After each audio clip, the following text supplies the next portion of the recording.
Emergency Warning System from Atlanta, KEC 80.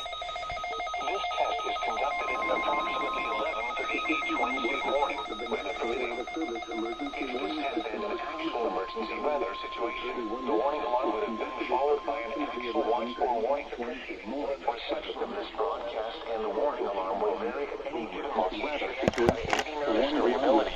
Normally, more notice and greater distances from the transmitter will occur even if you are using a quality receiver in perfect working order. Emergency weather to provide the most consistent warning service possible. The warning alarm will normally be activated for warnings on selected watches within the 40-mile radius of your transmitter. This warning includes the following areas in the Atlanta listening area: Cleveland, Todd, DeKalb, Douglas, Fayette, Forsyth, Fulton, Gwinnett, Pine, Newport, Rockdale, and Walton.